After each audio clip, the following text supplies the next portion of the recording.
Estamos listos entonces para empezar otro coloquio del Instituto de Física de la Universidad Católica de Valparaíso. Hoy nos visita virtualmente Giovanna Cotín de la Universidad Adolfo Ibáñez en Santiago.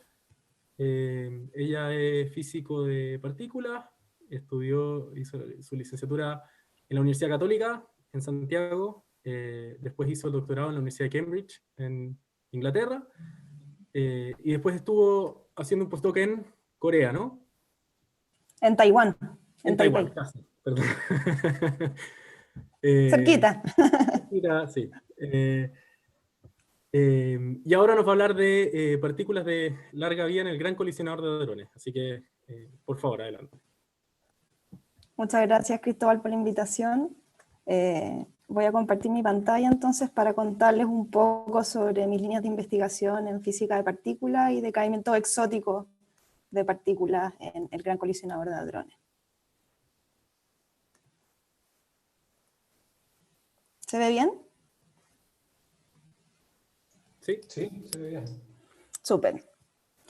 Bueno, entonces partamos. ¿Qué es la física de partículas? Yo soy física de partículas fundamentales, estudio, ¿no es cierto?, la interacción de la materia y en el fondo cuáles son las leyes que gobiernan estas interacciones. Y antes de empezar de pensar en cosas nuevas, tenemos que entender qué es lo que conocemos hoy en día, y eso es lo que denominamos el modelo estándar de física de partículas, y que se resume brevemente en este cuadro, en donde tenemos las partículas conocidas hasta la fecha. Tenemos 17 partículas fundamentales, sabemos que la materia está compuesta de átomos, ¿no es cierto?, pero el átomo no es lo más pequeño. Dentro de los átomos tenemos unas partículas que se llaman quarks, que creemos que esos son los constituyentes fundamentales, y los quarks que están en este circulito de afuera son lo que llamamos partículas de materia. También vamos a tener otro tipo de partícula que llamamos leptones. El electrón, por ejemplo, es una partícula familiar para la gran mayoría de nosotros, ya que interactúa, ¿no es cierto?, en las interacciones electromagnéticas. Hay versiones pesadas del electrón, como el muón y el tau, que también van a interactuar, ¿no es cierto?, con fotones, que es el mediador de la fuerza electromagnética, y también con partículas que llamamos bosones Z y W, que son los mediadores de las interacciones débiles, electrodébiles.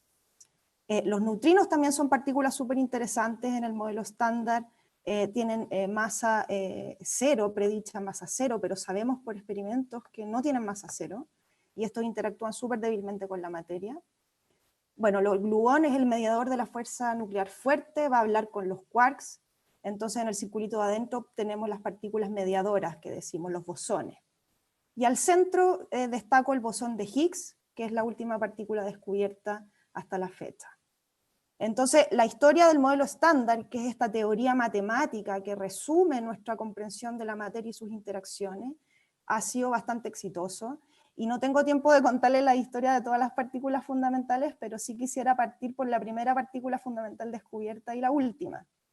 Entonces el electrón se descubrió en el Cavendish Lab y para mí tiene importancia significativa, ¿no es cierto?, porque yo hice mi doctorado en el Cavendish. Lo descubrió J.J. Thomson en el año 1897 y ganó el premio Nobel en física por este descubrimiento en el año 1906. Si uno visita el Cavendish, aquí estoy yo con mi papá afuera del Cavendish, el Old Cavendish, donde se desarrolló el experimento, uno puede ver una linda placa acá, en honor al electrón, que se las quiero leer. Dice, aquí fue descubierto en el Old Cavendish por J.J. Thomson el electrón, que fue reconocido como la primera partícula fundamental en física, la base de la química, la electrónica y la computación. Es decir, el electrón es una partícula súper importante. Todas son importantes, pero quisiera destacar en particular el descubrimiento del bosón de Higgs. El bosón de Higgs se descubrió el año 2012 por las colaboraciones ATLAS y CMS en el Gran Colisionador de Hadrones, que está en el laboratorio CERN, que es el Laboratorio Europeo para la Investigación Nuclear y de Física de Partículas. Este descubrimiento, entonces, esta partícula fue predicha por estos dos físicos, François Englert y Peter Higgs, en los años 60, y finalmente, luego de su descubrimiento en 2012, ganaron el Premio Nobel en Física. Y aquí vemos una foto, ¿no es cierto?, de el auditorio en el CERN donde se anunció el descubrimiento del bosón de Higgs, donde están todos felices y contentos, porque se completó el modelo estándar, es decir, la teoría que nosotros teníamos para describir la naturaleza a pequeñas escalas funciona, y funciona maravillosamente bien con una precisión bastante impresionante. Entonces uno se pregunta, bueno, si entendemos súper bien el modelo estándar, ¿por qué la necesidad de buscar nueva física o nuevas partículas? Y la verdad es que nueva física la necesitamos para entender el universo como lo vemos hoy día. Y aquí doy dos ejemplos de por qué es necesario, ¿no es cierto?, expandir el modelo estándar. Uno es la evidencia experimental de masas de neutrinos. En el modelo estándar por construcción matemática, los neutrinos son de masa cero, pero hay diversos experimentos de oscilaciones de neutrinos, como por ejemplo el que ven a la izquierda. Este es un detector en Japón, se llama Super Kamiokande, donde tratan de detectar oscilaciones de neutrinos. Es decir, neutrinos, por ejemplo, de sabor electrónico pueden oscilar en viaje, ¿no es cierto?, y transformarse a neutrinos de otro sabor, y eso es una medición indirecta de la masa de los neutrinos. Sabemos que los neutrinos tienen masa distinta de cero, y eso es algo que no se puede explicar con el modelo estándar. Y también tenemos evidencia experimental en el cielo, ¿no es cierto?, con diversas observaciones astronómicas de la presencia de una materia que no se comporta como la materia normal, que denominamos materia oscura.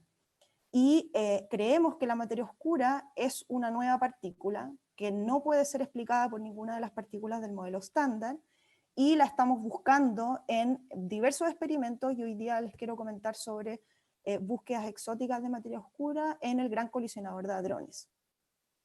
Entonces necesitamos nueva física, y es por eso que en el fondo se construyó el Large Hadron Collider en el CERN. Entonces, ¿qué es el Large Hadron Collider? Este es un acelerador de partículas y colisionador. Se encuentra en el laboratorio CERN, que es el laboratorio europeo para la investigación nuclear, y que está en la frontera de Francia con Suiza, en Ginebra.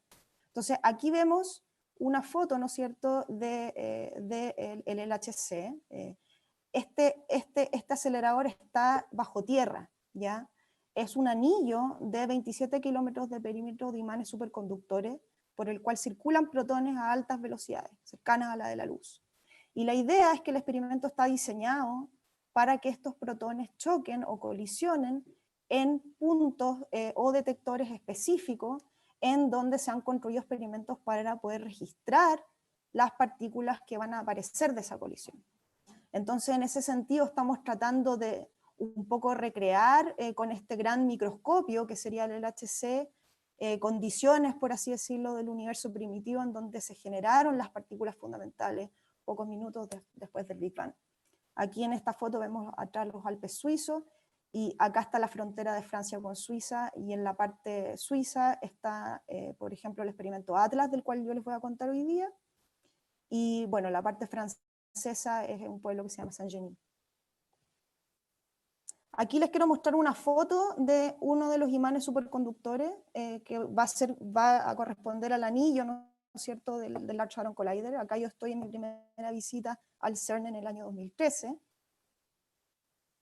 Y como les contaba, ¿no es cierto?, las partículas van a colisionar dentro de detectores especializados. Entonces acá tenemos dos de estos experimentos que son los que descubrieron el bosón de Higgs y son los que están diseñados para buscar nueva física más allá del modelo estándar. Entonces, acá vemos una simulación de un evento de colisión en el experimento CMS, que corresponde al Compact Muon Solenoid, y el experimento Atlas. Esta es una sección transversal de un choque. Atlas es un experimento cuyo nombre es Atoroidal LHC Apparatus. Entonces, tenemos que pensar en estos dispositivos donde hay una tecnología impresionante, y el LHC es realmente una máquina que opera al límite de nuestro conocimiento científico, tanto en física de aceleradores, como análisis de datos, como input de físicos teóricos, fenomenólogos, como yo, tratando de predecir qué modelos pueden existir y cómo efectivamente buscarlos.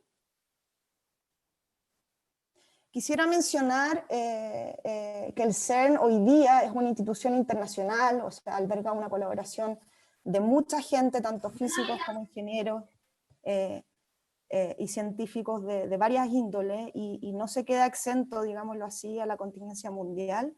El CERN hoy día está en lo que se llama un shutdown, es decir, nos están tomando datos de colisiones en este minuto.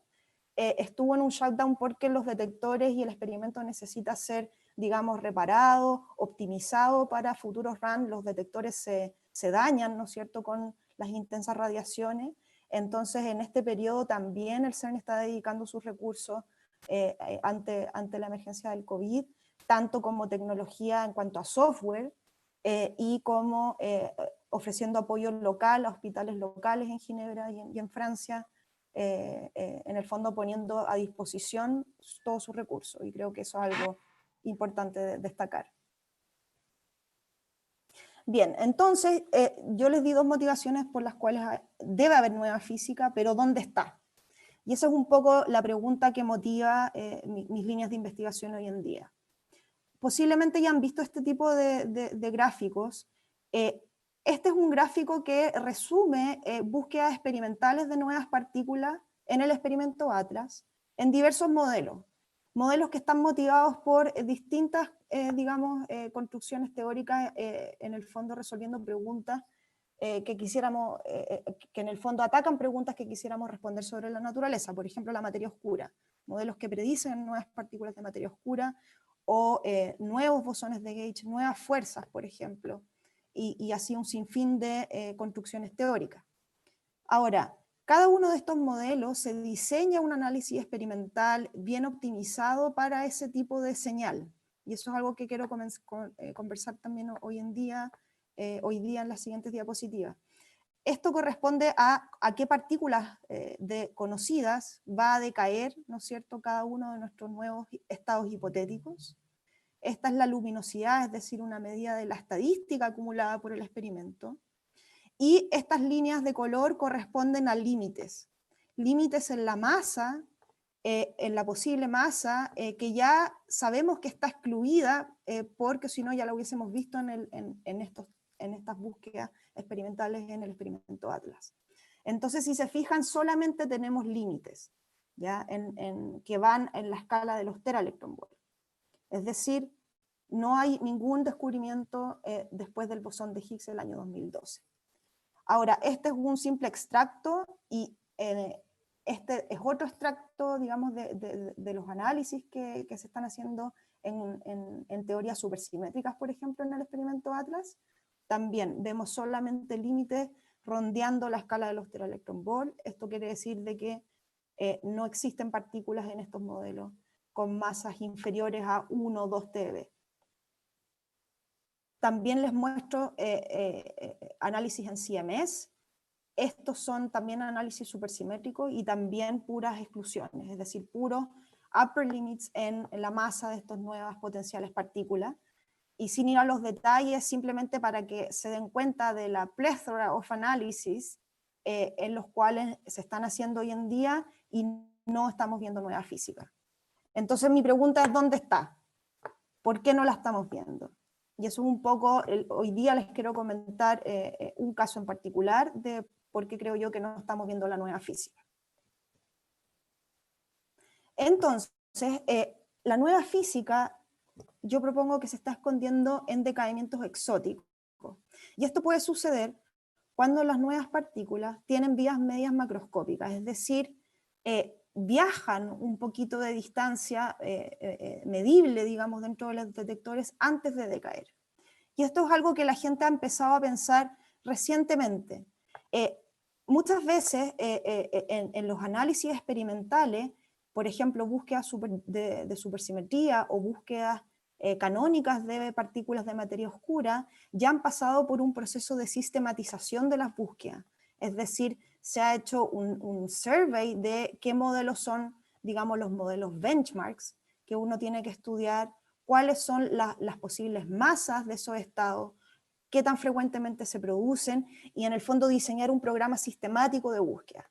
Si nosotros introducimos el ingrediente de la vida media, Esto es algo que no se ha sistematizado hasta hace poquito, y acá yo les dejo un review en el cual participamos junto a lo que llamamos la Long Lived Particle Community, que corresponde a una comunidad internacional de físicos teóricos y experimentales, que en el fondo estamos motivando estas búsquedas basadas en la propiedad de la vida media de las partículas para así poder cubrir un mayor espacio de parámetros en distintos modelos.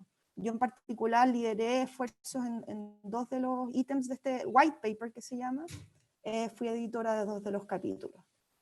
Entonces, déjenme un poco explicar a qué me refiero con esta frontera de la vida media en el LHC.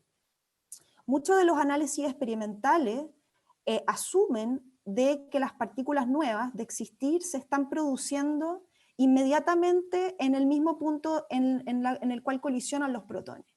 Entonces, si nosotros vemos eso representado en un gráfico de masa de la partícula hipotética y distancia a la cual se está produciendo desde la interacción primaria de protones, la gran mayoría de los análisis experimentales están diseñados para buscar cosas muy cercanas a la colisión. O, en contraposición, está diseñado para detectar cosas que son totalmente estables en las escalas de los detectores. Los detectores son aparatos grandes, es decir, tienen una extensión de más o menos 20 metros. Entonces, si la partícula cruza totalmente el detector, para escalas de la vida del detector, esa partícula va a ser considerada estable. Pero hay un montón de modelos que predicen partículas que viven en esta región del medio. Y un poco por la motivación experimental de que no estamos viendo nueva física, es que se empezó a pensar en, bueno, ¿qué pasa si las partículas están decayendo dentro de los detectores? Entonces, eso es un poco de lo que quiero discutir hoy día y enfocándome en dos modelos en particular. Bueno, esto es un poco para contarles de que este esfuerzo de diseñar búsquedas para partículas de larga vida es algo que ha tenido impacto más allá de la comunidad estrecha, digamos, de fenomenología de física de partículas. En mayo del 2019, en Science, ¿no es cierto?, destacaron nuestros esfuerzos en la comunidad, me entrevistaron a mí y a ciertos colegas, en el fondo haciendo el caso de que el Large Hadron Collider podría estar haciendo nuevas partículas que están escondidas en los datos, precisamente porque no estamos diseñando búsquedas óptimas cuando estas partículas tienen largas vidas medias. Eso es un poco motivacional. Entonces, ¿cómo los detectores del LHC ven partículas? Quisiera partir por eso, porque es importante entender cómo yo puedo detectar una señal experimental de una nueva partícula. Entonces, esta es una sección transversal del detector Atlas. Y este detector se compone de subdetectores. Entonces, imaginemos que estos detectores son unas cámaras de fotos gigantes con tecnología súper sofisticada y, ¿no es cierto?, van a detectar las partículas en distintas fases. Entonces, esta es como una estructura de cebolla, por así decirlo, en donde cada capa tiene una función específica. Entonces, por ejemplo, un electrón es una partícula cargada. Entonces, va a interactuar con la primera parte de los detectores que se llaman los inner trackers, ¿ya? En donde yo voy a tener pixel detectors que van a tener, ¿no es cierto?, la granularidad y la tecnología suficiente para detectar cuándo una partícula cargada pasa por ahí. Y luego el electrón va a pasar por una componente del detector Atlas que se llama un calorímetro, ya que es el encargado de reconstruir la energía que deposita esa partícula. Entonces el electrón se reconstruye así. El fotón, por ejemplo, la partícula de la luz, el fotón no tiene carga eléctrica, entonces no va a interactuar con la primera parte, pero sí va a depositar su energía también en este calorímetro electromagnético. Si pensamos en partículas como los protones, que, ¿no es cierto?, tienen, ¿no es cierto?, interacciones fuertes, nucleares fuertes, son cargados, van a dejar trazas en las componentes internas, pero su gran energía la va a depositar en lo que es el calorímetro hadrónico. El protón se va, ¿no es cierto?, voy a tener hadrones, que son partículas, ¿no es cierto?, cargadas o no cargadas, en muchos casos estoy pensando en piones, kaones, que yo voy a poder reconstruir en esta otra sección del detector.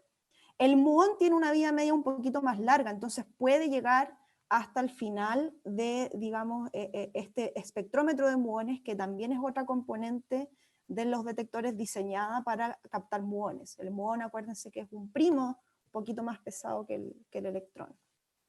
Y bueno, ¿qué pasa con partículas que no tienen carga eléctrica, que no interactúan mediante las fuerzas electromagnéticas y interactúan débilmente con los materiales? Bueno, simplemente pasan, ¿no es cierto?, desapercibidas, y estas son invisibles a los detectores. Y en este caso, estamos pensando en un neutrino o en una partícula de materia oscura, que sabemos que interactúa, si es que nada, muy poco con la fuerza electromagnética. Entonces, uno en el experimento, los experimentales lo que hacen es reconstruir partículas como observables físicos, ¿ya? Entonces, estas son las que se llaman señales estándar. Entonces voy a poder reconstruir muones, electrones, jets, que es el observable físico de partículas con carga de color que se hadronizan en los detectores. Yo puedo en el fondo construir un cono en torno a estos hadrones, y eso es lo que yo llamo un jet. Y si yo conozco todo lo que está pasando en el evento, o sea, cada colisión de protones va a ser un evento distintivo, en donde yo voy a poder reconstruir ciertas señales, como estas. Si yo conozco todo lo que veo, puedo, por conservación de momentum, saber qué es lo que me falta, ¿no es cierto?, para poder llegar al balance de energía momentum. Y esta es la cantidad que se llama missing transverse momenta. ¿Ya? Entonces, simplemente menos la suma del momentum de todo lo visible, tiene que ser igual a la suma de momentum de lo invisible, y así es como se han detectado, ¿no es cierto?, partículas neutrales en el pasado. Entonces, por ejemplo, para partículas de análisis en donde yo estoy buscando partículas de materia oscura en colisionadores, se diseñan o se han diseñado gran parte de los análisis en donde esta cantidad es bastante grande, ¿ya? Porque si yo tengo una partícula de materia oscura con alta masa, esperaría ver una señal con alto momentum transverso perdido. Pero esto es súper difícil de reconstruir porque necesito saber que la información de lo que está pasando con todo el resto de lo visible. Entonces, en ese sentido, es un desafío de los experimentos reconstruir estas cosas. Pero en lo que es la Long Lived Particle Community, o la comunidad de físicos de partículas que estudian partículas de larga vida, la cosa se complica aún más. Además de yo tener, digamos, señales estándar, puedo tener señales bastante exóticas. Y esto viene determinado por la vida media de la partícula, ¿ya? Es decir, si la partícula no decae inmediatamente en la colisión de protones, que está representada por la estrella, pueden pasar señales mucho más extrañas. Y, por ejemplo, yo tengo una partícula nueva, supongamos que tiene vida media macroscópica, es decir, puede viajar ciertos centímetros antes de decaer. Yo puedo detectar una señal de lo que se llama un displaced vertex, un vértice desplazado, que yo voy a poder reconstruir en los inner trackers de los detectores. Lo que puede pasar también es que a lo mejor esta partícula nueva tiene alta vida media, va a decaer a una cosa neutral y una cosa que no va a tener suficiente momentum o energía para ser reconstruida, y voy a ver una traza que simplemente me desaparece en el detector. Y hay otro tipo de señales también más exóticas, por ejemplo, si las vías medias son del orden de los metros, voy a poder detectar vértices desplazados más lejos de las componentes de los detectores. Entonces, hoy día yo les quiero hablar de dos señales experimentales exóticas que vienen motivadas por modelos que tratan de responder al mecanismo de generación de masas de los neutrinos, y modelos en donde se predicen candidatos a materia oscura. Entonces vamos a estudiar esos modelos y estudiar esa señal en particular en las siguientes diapositivas. Entonces, cuando yo hablo de una long lived particle o una partícula de larga vida, me refiero a una partícula que está más allá del modelo estándar, es una partícula hipotética nueva, que en el fondo decae o deposita toda su energía o decae a cosas conocidas en alguna parte de la aceptancia de los detectores del LHC, y yo puedo en la gran mayoría de los casos, reconstruir el punto donde decae o identificar observables que me van a dar cuenta de esa actividad desplazada con respecto a la interacción primaria de protones. Entonces, déjenme retomar la hipótesis de la vida media de las partículas. Y en ese sentido quiero mostrarles este gráfico que representa partículas conocidas. Entonces el mundo, como lo conocemos hoy en día, el modelo estándar, está lleno de partículas de larga vida. Eso lo podemos ver en este gráfico. En el eje X pongo la escala de masa, y en el eje Y tau es la vida media, pero estoy multiplicando por c simplemente para cuantificar una distancia. Entonces hay partículas totalmente estables en el modelo estándar, como por ejemplo el electrón o el protón, no decaen a otras cosas, y no decaen a otras cosas porque están protegidas por simetría. Ya la conservación de carga eléctrica, por ejemplo, es lo que le impide al electrón decaer. La conservación del número bariónico es lo que le impide al protón decaer. Tenemos partículas por el contrario, como el bosón de Higgs. El bosón de Higgs decae súper rápido, una vez que se produce, decae inmediatamente a partículas del modelo estándar, como por ejemplo quarks o electrones o muones o bosones o fotones incluso. De hecho, así es como se descubrió el bosón de Higgs. Uno detecta los decaimientos del bosón de Higgs. El bosón Z también decae rapidito, pero hay un montón de otras partículas que están al medio. ¿Ya? El muón, yo les daba el ejemplo cuando estábamos hablando de cómo se reconstruía. El muón es una partícula que decae mediante un mediador pesado, que es el bosón W. Entonces tenemos que hay razones teóricas que son bastante transversales si uno también quiere pensar en la construcción de nuevos modelos más allá del modelo estándar, por el cual uno tendría estados de vías medias más largas. Y la presencia de estas vías medias largas viene de simetrías conservadas, como les expliqué anteriormente, o acoplamientos pequeños que en el fondo me van a minimizar el decay width, digamos el ancho de esa resonancia de la partícula, que es inversamente proporcional a la vida media, o mediadores pesados que en el fondo estén dificultando el espacio de fase para el decaimiento de las partículas. Entonces estas razones son bastante generales para construir nuevas teorías más allá del modelo estándar.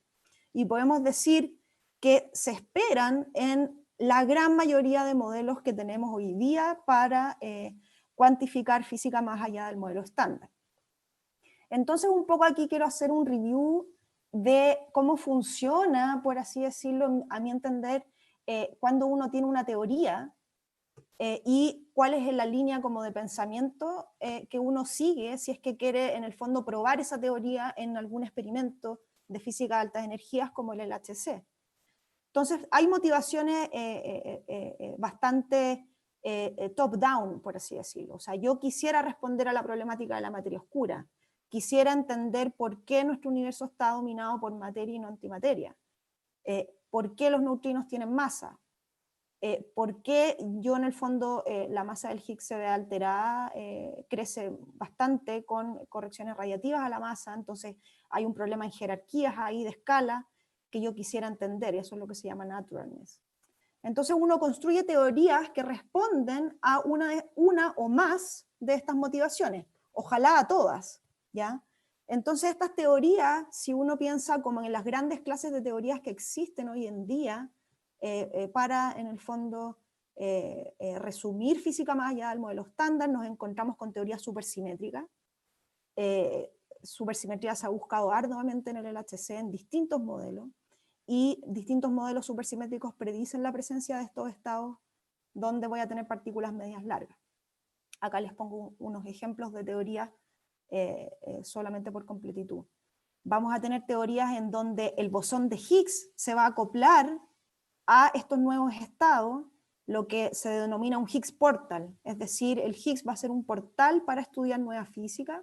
Lo mismo con nuevos bosones de Gate, nuevas fuerzas que puedan existir más allá de las fuerzas que explica el modelo estándar, que son las electromagnéticas, débil y fuerte. Pueden haber más fuerzas, quizás, que todavía no descubrimos. Modelos de materia oscura que no necesariamente corresponden a modelos supersimétricos, y de eso en particular voy a hablar hoy.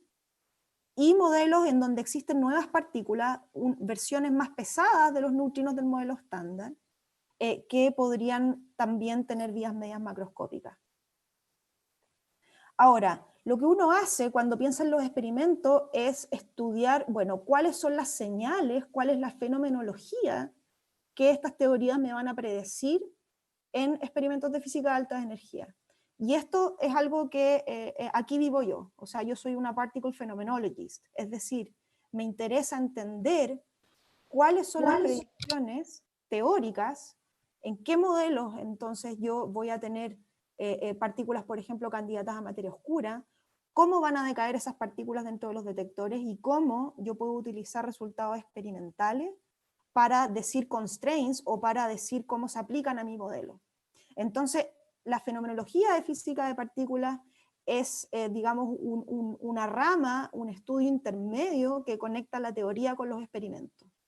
¿Ya? Y esto es algo que a mí me parece fascinante porque es la manera en el fondo de aterrizar un poco los modelos teóricos e identificar las predicciones y identificar qué tan realista o qué tan factible con experimentos hoy en día yo voy a poder acceder a esos modelos. Entonces, esa es un poco la línea que uno sigue cuando piensa en una teoría que quisiera probar en el experimento. Ahora, les quiero mostrar esta diapositiva porque en el fondo esto resume un poco cómo en la práctica nosotros, yo con mis colaboradores realizamos los estudios.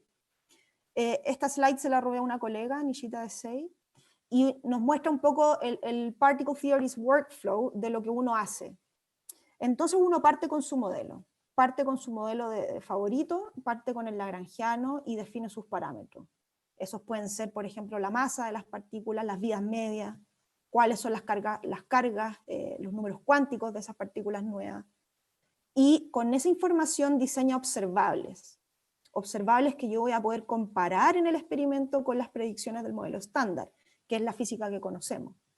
Y con esto me refiero a qué tan frecuentes se producen las ciertas partículas, cómo están decayendo, a qué están decayendo. Y ahora, hoy en día, hay herramientas, digamos, estandarizadas de simulación que utilizan técnicas Monte Carlo, ¿no es cierto?, para computar estas amplitudes de probabilidad de producción y de decaimiento. Y esto ya es digamos, hay software que ya son reconocidos y validados en el mundo de física de partículas. Ahora, si uno quiere ver cómo esa teoría o esa predicción se compara con el experimento, tiene que considerar efectos de los detectores. Cómo se están reconstruyendo esos electrones o esos vértices desplazados o esa energía perdida. ¿Qué efecto va a tener en mi eficiencia, por ejemplo?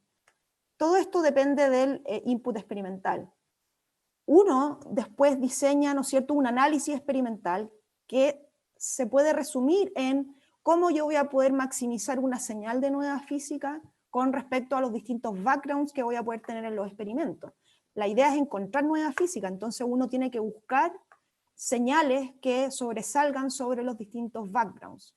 Y estos backgrounds pueden ser tanto backgrounds del modelo estándar mismo, es decir, si yo tengo, por ejemplo, una nueva partícula que decae a 2 fotones, tengo que estar seguro de que no estoy mirando señales en donde tenga partículas conocidas que decaen a 2 fotones, como por ejemplo el bosón de Higgs.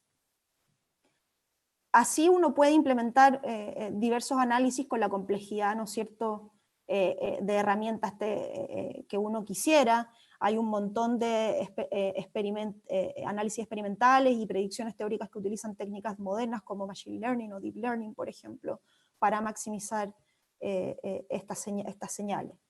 Y uno ahí, bueno, obtiene su señal esperada y la compara con lo que los experimentos ya deberían haber, digamos,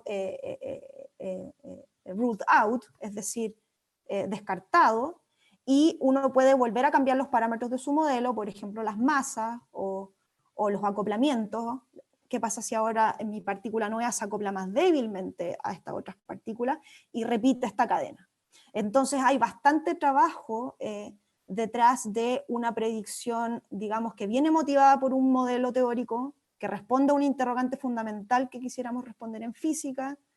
Cómo eso se traduce a un observable que yo pueda detectar en el experimento es toda una cadena de, digamos, acontecimientos que uno tiene que pasar. Entonces esto es la base de los resultados de las investigaciones que les voy a mostrar a continuación. Bien, entonces, ¿cómo las partículas de larga vía pueden ayudarnos a descubrir nueva física? Tenemos dos estudios en esta charla, brevemente les voy a mostrar los resultados en el contexto de un neutrino estéril más pesado al modelo estándar, que aparece en modelos que explican la masa de los neutrinos livianos, y estos decaen con una señal de vértice desplazado. Y también me voy a enfocar en un modelo de materia oscura, en donde voy a tener una nueva partícula, un nuevo campo que yo introduzco al modelo estándar, cuyo estado, digamos, principal va a ser long-lived, va a tener una vida media macroscópica que va a decaer a una partícula de materia oscura, y esto es algo bastante reciente que hicimos con mis colaboradores, hicimos público en marzo de este año. Bien, entonces con respecto a los neutrinos, yo puedo tener física más allá del modelo estándar, en donde existe un neutrino más pesado, que se va a mezclar con el neutrino del modelo estándar, y este yo lo puedo producir en colisiones de protones en el LHC, y esta cosa puede decaer a partículas del modelo estándar, por ejemplo un muón o a un W bosón, que va a estar, digamos, off-shell se dice, es decir, es una partícula virtual, y yo voy a ver los productos finales, los estados de jets. Ahora, para masas pequeñas de este nuevo estado y para valores de la mezcla, digamos, bien pequeños, si yo fijo esta masa a la escala de los gigaelectronvolt, yo voy a maximizar la vida media.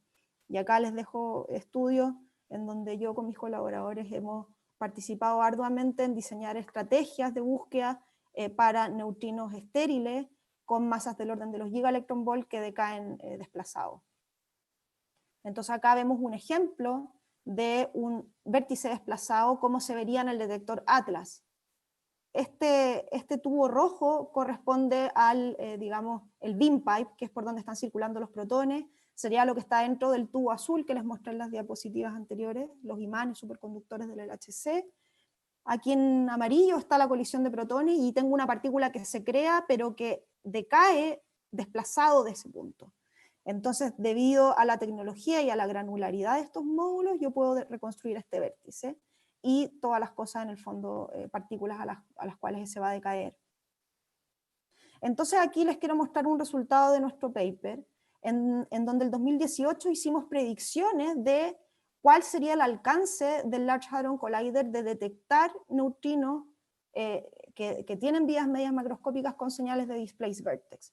Y esas predicciones son estas curvas azules y rojas. La diferencia entre las dos es simplemente la estadística que acumuló el experimento. Y acá ponemos exclusiones de experimentos anteriores. Entonces, experimentos anteriores que no consideraban la vida media, en el fondo pueden llegar a excluir regiones del espacio de parámetros en donde este parámetro de mezcla es más grandecito, ¿ya? Pero nosotros estamos proponiendo que si uno considera en estas búsquedas un vértice desplazado, puede llegar a regiones del espacio de parámetros que búsquedas actuales y que incluso otros experimentos, que son estos de la izquierda, no pueden acceder. Y eso creo que es algo bastante importante, porque en el fondo te está diciendo de que si en la naturaleza existe un neutrino pesado de masa de 20 gigaelectronvolt que se mezcla con un mixing de 10 a la menos 8, actualmente nuestros análisis no están siendo sensibles a esa particularidad, a ese neutrino con esas características. Simplemente comentarles de que el año 2019 la colaboración Atlas implementó la búsqueda que nosotros propusimos en una manera bien similar, y esta es digamos, la región de exclusión que ellos logran con la estadística acumulada en el RAN2 del LHC. Estas son proyecciones con mayor luminosidad, y aquí vemos cómo en el fondo nuestra predicción va en la dirección correcta de lo que actualmente ya los experimentos pueden decir. Bien, quiero también comentarles sobre un modelo de materia oscura. Hay muchos modelos de materia oscura, ¿ya? Esto es algo que en física de partículas es un deleite de los físicos teóricos.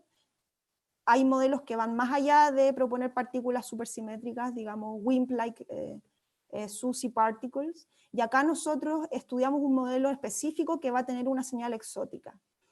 Este modelo simplemente introduce un nuevo triplete bajo la simetría de SU2 del modelo estándar, que va a hablar con el bosón de Higgs. Entonces, este nuevo estado cargado, yo lo voy a poder producir mediante un bosón de Higgs en colisiones de protones, y este estado cargado puede decaer a la partícula candidata a materia oscura, que sería este sigma 0, esta partícula neutral, y a un pión. Y esta vida media resulta que puede llegar a ser macroscópica si la diferencia de masa de las partículas dentro del multiplete es pequeña. Entonces acá les dejo las referencias originales del modelo, y este es el estudio que realizamos con mis colaboradores recientemente. Entonces yo estoy pensando en dos nuevas partículas hipotéticas que están a escalas de energía mucho mayor que, por ejemplo, el bosón de Higgs. Y estas partículas, ¿no es cierto?, van a estar separadas por una diferencia de masa pequeñita. ¿Ya? Entonces voy a tener posibilidades de detectar la materia oscura como un estado final en el decaimiento de esta nueva partícula cargada. Y si ustedes ven esta ecuación, si esta diferencia de masa es pequeña, yo en el fondo voy a tener un total decay width pequeño, lo que va a maximizar la vida media, porque la vida media va como el inverso de esta cantidad. Entonces, esta partícula nueva, este triplete, habla con el bosón de Higgs, y aquí vemos una parte, digamos, del potencial escalar, en donde ese acoplamiento está parametrizado por una cantidad que llamamos A2, y la idea es ver, ¿no es cierto?, cuál es el potencial de búsquedas exóticas, de decaimiento exótico en el colisionador de hadrones, cómo restringe este espacio de parámetros, en particular cuánto se está acoplando al bosón de Higgs y cuál sería la masa de la partícula de materia oscura. Entonces, este tipo de decaimiento es lo que da como señal experimental lo que se llama una disappearing track, es decir, una traza de una partícula cargada que simplemente desaparece en el detector. Ahora, Atlas ha buscado este tipo de cosas, no de una manera sistemática, simplemente pensando en modelos supersimétricos, donde yo, por ejemplo, tengo un chargino, un long-lived chargino, que va a decaer a un neutralino y a un pión, y este pión la verdad es que tiene poquito momentum, entonces no va a pasar los cortes experimentales para ser reconstruido, entonces yo voy a ver una señal bastante extraña, es decir, ninguna partícula del modelo estándar va a hacer esto, que de repente yo vea la traza y luego desaparezca. Entonces lo que nosotros hicimos fue simplemente tomar esta búsqueda experimental, identificar que en modelos de materia oscura realmente también yo puedo tener este tipo de señales, y tratar de ver cuál es el alcance del gran colisionador de hadrones a este tipo de modelos de materia oscura, en donde la materia oscura va a estar en el estado final de una partícula de larga vida. Bien, antes de mostrarles los últimos resultados, simplemente quizás recordarles que partículas de materia oscura se están buscando en diversos experimentos. Entonces este gráfico probablemente ya lo conocen. ¿Cómo yo diseño una búsqueda para una partícula de materia oscura? Bueno, yo puedo enfocarme en su detección directa, que es lo que se llama, que es simplemente hago interactuar, ¿no es cierto?, la partícula de materia oscura con partículas del modelo estándar. Estos, por ejemplo, de experimentos son estos tanques que están llenos de algún material, un material que puede ser xenón, por ejemplo. Entonces yo espero simplemente que en este volumen lleguen partículas de materia oscura de todas direcciones, ¿no es cierto?, interactúen con esos núcleos, y luego yo poder detectar con diversos mecanismos, ¿no es cierto?, los nuclear recoils que me van a aparecer de esas colisiones. También está la detección indirecta, que es cuando yo tengo partículas de materia oscura que van a decaer a cosas del modelo estándar, y yo detecto, por ejemplo, fotones. Y está la parte de colliders, que es lo que estamos viendo hoy en día, que es yo produzco estas partículas de materia oscura a partir de colisiones de protones, por ejemplo, o de un bosón de Higgs, de partículas conocidas. Entonces, en este trabajo, nosotros tratamos de estudiar cuál era la complementariedad de experimentos de detección directa de materia oscura con lo que uno puede decir de señales de colliders, en particular esta disappearing track que les mostré. Entonces, las líneas verticales en este plot corresponden a, en el caso de las líneas rojas, corresponde la exclusión en el LHC, que nosotros predecimos con el análisis de disappearing charge tracks. Y la diferencia entre la línea punteada y la línea sólida es simplemente mayor estadística acumulada. Entonces con el RAN, digamos, 2 del LHC, yo puedo excluir masas de materia oscura menor a los 300 GeV, y si ya me voy a mayor luminosidad, mayor estadística, que es lo que se propone en el RAN 3, perdón, en el RAN 4 del LHC, que sería para 2026, puedo excluir del orden de los 800 GeV. Ahora, si se fijan, eso compite con la exclusión de los experimentos de detección directa en este modelo, en función de la masa de la materia oscura y ese parámetro A2, que en el fondo cuantifica cuánto está interactuando la partícula de materia oscura con el bosón de Higgs. Quisimos saber también qué pasaría en un futuro colisionador. Entonces, eso es lo que se llama el FCC, que es una propuesta de construir un nuevo acelerador a mayor energía del centro de masa, 100 teraelectronvolt. El LHC opera a 13 teraelectronvolt, posiblemente a 14 en los futuros RANs. Entonces queríamos ver qué pasaba con este análisis si es que yo aumentaba, digamos, la energía del centro de masa. Y eso, como consecuencia, yo voy a poder producir partículas de materia oscura más pesadas, y nosotros estimamos de que si la materia oscura tiene una masa de 3 teraelectronvolt, podría ser detectada en futuros colisionadores de más alta energía. Y acá está la proyección de Xenon, que es un experimento de detección directa de materia oscura, y vemos cómo con Xenon se podría explorar casi la totalidad de la región del espacio de parámetros, pero con, digamos, el complemento de física de colisionadores. Y en el fondo este trabajo, a mí lo más interesante que quisiera transmitir es la complementariedad que tiene que decir el LHC con distintos experimentos de detección de materia oscura, que es, la verdad es clave para poder acceder a la totalidad del espacio de parámetros de ciertos modelos. Bien, con eso llego al final de mi presentación. Quisiera destacar un poco la física que conocemos y dónde estamos buscando nueva física. ¿Ya? Entonces esto se parametriza en la escala de energía, porque si yo tengo un colisionador con alta energía, voy a poder producir partículas mucho más pesadas. Hay muchos, digamos, experimentos que piensan que la nueva física no está a altas energías, sino que está a más bajas energías, y en escalas de intensidad de interacción, es decir, qué tan fuerte están hablando las partículas entre ellas. El modelo estándar vive acá, ya es como una región superior a escalas de energía, digamos, intermedia, interacciones, digamos, promedio, más tiradas altas, cualitativamente hablando. Entonces existe la Energy Frontier, que es donde se están pensando en hacer futuros colisionadores, como el ejemplo que les mostré en el modelo de materia oscura. Está la Intensity Frontier, escalas de energía más chicas, interacciones más débiles, en donde se construyen, por ejemplo, aceleradores lineales que se enfocan en la precisión de las mediciones, qué tanto espacio existe, por ejemplo, para que existan nuevos bosones de Higgs.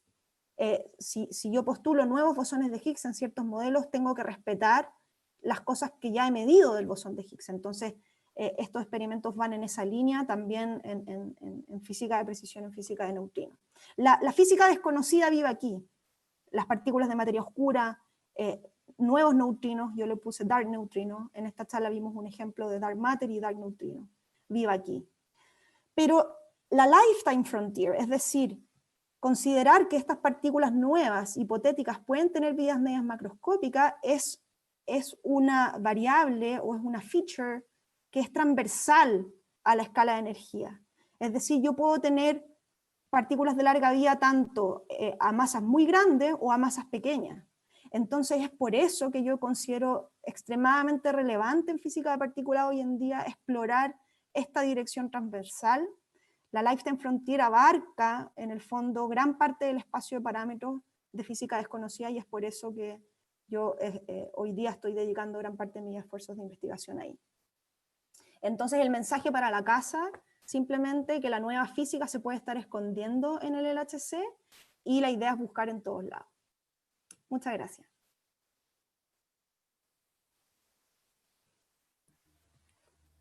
Gracias, Giovanna. Súper interesante la charla. ¿Había gente en la sala que quería hacer preguntas? Joel. Gracias, Cristóbal. Gracias, Giovanna, por la charla. Creo que es muy interesante estar al tanto en la actualidad de lo que está ocurriendo en física de partículas fenomenológica.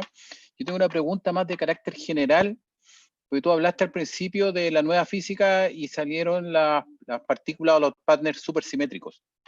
O sea, yo me acuerdo de supersimetría, partió, yo me acuerdo de hace mucho tiempo atrás, en los 90, que era la gran búsqueda, y se auguraba que incluso a través de la mecánica cuántica supersimétrica se podría ya haber detectado presencia de la supersimetría. Pero por lo que veo hasta el día de hoy no hay una detección implícita o indirecta de evidencia de supersimetría. Uno podría estar en pie de decir que en realidad la supersimetría más bien es una apuesta teórica y que hoy día no tiene una realidad concreta en la naturaleza, tal como como tú decías, se podría descartar de plano, o hay que seguir esperando más energía. Ya, mira, es súper interesante esa pregunta y de hecho es arduamente discutido eso en la comunidad. Las motivaciones, digamos, principales o iniciales de supersimetría nacen, ¿no es cierto?, para tratar de responder al problema de la jerarquía de la masa del bosón de Higgs. Entonces sabemos que el bosón de Higgs adquiere correcciones a la masa.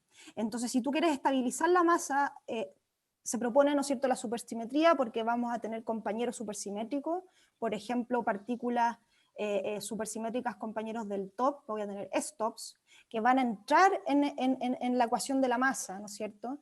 Y como son pesaditas, yo voy a equiparar, digamos, la masa del Higgs, la voy a estabilizar. Ahora, para no entrar en problemas de fine tuning, que esas masas tienen que estar en la escala de los gigaelectronvolt, incluso más abajo de los teraelectronvolt. Entonces, cuando tú ves que todos los análisis experimentales ya están excluyendo partículas de masas del orden de los teraelectronvolt, ya la motivación inicial de partículas supersimétricas, que viene totalmente por un prejuicio teórico de que tú no quisieras tener fine tuning en tu teoría, ya pierde fuerza. Entonces, para la comunidad de físicos teóricos, es bastante, muchos te van a decir de que la supersimetría, como ellos la propusieron, ya está muerta, porque ya necesita introducir fine tuning para poder explicar la jerarquía de la masa del Higgs. Ahora, eso no significa que en modelos no canónicos de supersimetría, estoy pensando en R-parity violation, por ejemplo, estoy pensando en anomaly mediated SUSY breaking, gauge mediation, hay un montón de alternativas que no necesariamente está excluida en ciertas regiones o en ciertas corners del espacio de parámetros. Entonces, ese es el tema. Todavía no podemos decir que está totalmente descartada, pero la vanilla supersymmetry ya pareciera ser que está rule out. Ya, listo. Gracias. Gracias. Nicolás tenía una pregunta también. Sí, gracias Cristóbal, gracias Giovanna por esta charla tan interesante.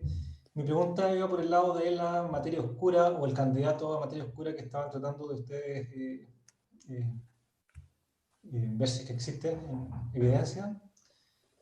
Esa materia oscura, ese candidato a materia oscura, tiene propiedades de la partícula de materia oscura que necesitamos en el contexto cosmológico, astrofísico, o es otra materia oscura de distintas características. No, es la materia oscura que esperamos en el sentido cosmológico. O sea, cuando yo te mostré ese último plot, que es nuestro resultado, todos esos eventos, por así decirlo, o puntos en ese plot, está considerado de que satisfacen ya sea en su totalidad la relic abundance o parcialmente. Entonces, hay otro plot que no mostré, pero está en nuestro paper, en donde vemos qué porcentaje de la relic density se explica en función de este parámetro A2 y la masa. ¿Ya? Y sí existe la región que es el borde, ¿no es cierto?, de esas curvas, en donde voy a poder explicar un 100% de la relic abundance con ese candidato. Si me voy más hacia la izquierda de ese plot, no tendría que ser el único. Es decir, todavía debería haber otro candidato a materia oscura. Y eso la verdad a mí no me preocupa, porque si pensamos que el modelo estándar, ¿no es cierto?, se compone de 17 partículas elementales, es muy posible que la materia oscura también corresponda a varias partículas, no solamente una.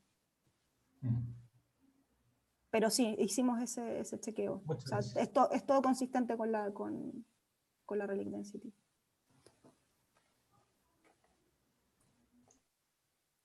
Gracias. ¿Alguna otra pregunta? ¿Alguien en la sala que quiera preguntar algo? Por mientras, voy a preguntar yo. ¿Cómo es la interacción en estas esfuerzos de detectar y definir la naturaleza tanto de la materia oscura como de los neutrinos? ¿Cómo es la interacción entre la física de partículas y la cosmología observacional? Bueno, eso es algo interesante, o sea, precisamente yo creo que con este tipo de señales tú puedes acceder a esa conexión. Por ejemplo, aquí ya estamos utilizando constraints digamos, observables cosmológicos como la relic abundance. Y en el fondo, ¿cuál es el interplay con collider physics? Y si collider physics puede llegar a esas regiones en los espacios de parámetros. En el caso de neutrinos, bueno, en el caso de neutrinos, ¿qué es lo que preocupa? Por ejemplo, yo sé que hay estudios que la verdad no manejo muy bien, pero que se estudia, ¿no es cierto?, el cosmic neutrino background, por ejemplo. Y tú vas a tener un límite, ¿no es cierto?, de la sección eficaz que vas a poder acceder en la interacción de neutrinos pesados con digamos, neutrinos conocidos. Y en el fondo va a haber un punto en que ojalá si la sensitividad de tus experimentos pueden llegar a ese límite, ahí ya te vas a tener que preocupar de ese tipo de backgrounds, ¿entiendes? Entonces, todavía no, yo diría que en el aspecto de neutrinos, hay ciertos modelos, sí debo decirlo, en donde el neutrino estéril puede ser también candidato a materia oscura. Y eso se están estudiando. Es el caso del NMSM. Entonces, neutrino Minimal Standard Model, creo que son las siglas. Entonces ahí tú tienes un modelo que en una sola tanda, por así decirlo, te responde el problema de la masa de neutrinos y la materia oscura. Entonces sí existe interplay. Lo que pasa es que en el LHC, como estamos viendo de que cuesta mucho ver la nueva física, tanto desde el punto de vista teórico uno tiene que empezar a pensar en modelos que te den señales más raras, que por la dificultad de lo extrañas que son, de lo exóticas que son, como las que yo presenté, es precisamente porque no lo estamos identificando. Entonces, precisamente este tipo de análisis o de juego entre lo que puede decir colliders, como lo que puede decir cosmología o materia oscura, en el fondo, ¿dónde está el complemento? Y en este caso sí hay un complemento con cosmología, en el caso del modelo de materia oscura. En el caso de neutrino hay otro tipo de trabajos que van en esa dirección. Pero me parece sumamente interesante. Súper. Gracias. Nicole tiene la mano levantada. Sí. Hola Giovanna, gracias por tu charla. Bueno, yo hace tiempo me alejé como del estudio de las partículas y tenía una pregunta acerca del diagrama del modelo estándar que mostraste, porque me fijé que no tiene el gravitón. Bueno, esta pregunta igual como que se va un poco por las ramas quizás. No tiene el gravitón, y he visto algunos modelos estándar que tienen el gravitón así como en gris, medio escondido. En realidad quisiera saber si es que en la actualidad están como haciendo algún esfuerzo por buscar esa partícula, considerando que hace poco se detectaron las ondas gravitacionales por primera vez. Sí, súper interesante la pregunta, te voy a responder. Mira, el modelo estándar, en el fondo en la naturaleza sabemos que existen 4 fuerzas fundamentales, ¿no es cierto? La gravedad, la fuerte, la débil y la electromagnética. El modelo estándar es una teoría que explica la unificación de solo 3 de ellas. La gravedad queda fuera por, digamos, 2 razones, la más débil de todas, ¿ya? Y todavía no tenemos una teoría cuántica de la gravedad, es decir, la gravedad en estos experimentos juega un muy poco rol porque es una fuerza muy, muy, muy débil en comparación con las fuerzas nucleares a las cuales estamos estudiando, que son distancias muy pequeñas. Entonces, we don't have a quantum theory of gravity, entonces el modelo estándar no incorpora la gravedad. Ahora, de existir ese framework, de existir un framework en donde yo pueda cuantizar gravedad, sí debería tener, ¿no es cierto?, una partícula asociada a esa fuerza o a ese campo. Y ese es el gravitón. Ahora, hay muchos físicos teóricos de partículas que hacen quantum field theory, que en el fondo asumen que los gravitones simplemente existen, pero nunca, o sea, nunca es una palabra muy fuerte, pero como el acoplamiento es tan débil, de un gravitón con, por ejemplo, quizás una partícula del modelo estándar, es difícil pensar en tecnología que vaya a poder llegar a medir ese tipo de interacciones. O sea, falta la teoría que en el fondo te prediga con claridad cuáles serían los observables de esos gravitones, y otro, son couplings tan pequeños que prácticamente es impensable, ¿no es cierto?, pensar en detectarlo. Ahora, tú me dices el caso de las ondas gravitacionales. El mismo Kip Thorne, creo, en su libro también puso que esto iba a ser imposible de detectar, y bueno, tenemos ahora una nueva puerta a la astronomía con la detección de ondas gravitacionales. Entonces, puede ser de que en el futuro exista la tecnología para medir gravitones y acoplamientos de gravitones a otras partículas, pero está difícil. Ahora, aquí está como separada, yo te diría, la comunidad. O sea, yo recuerdo en el Cavendish haber escuchado una charla de Nimar Kami-Hamed, en donde él simplemente ponía gravitones en el modelo estándar como si obviamente estuviesen ahí, ¿me entiendes? Pero es una partícula que no se ha detectado. De existir va a ser muy difícil detectarla, y tampoco cae dentro del framework de lo que es el modelo estándar. Ok, muchas gracias.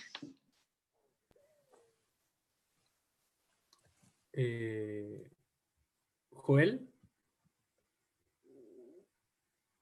¿tiene una pregunta de nuevo?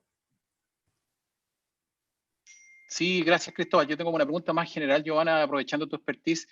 ¿Qué opinas de las predicciones de teoría de cuerdas, que todavía seguimos a la espera de algo que se pueda detectar y confirmar la existencia de la teoría de cuerdas?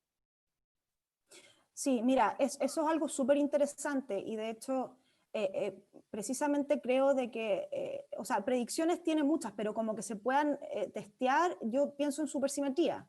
O sea, la teoría de cuerdas, para que funcione, digamos, en dimensiones razonables, necesita de supersimetría. Entonces, detectar partículas supersimétricas sin duda sería fabuloso para la teoría de cuerdas, porque en el fondo no estaría haciendo ruled out de esa posibilidad. Pero todavía no tenemos ningún indicio de supersimetría. Entonces, desde el punto de vista de física de partículas, aún no podemos decir mucho.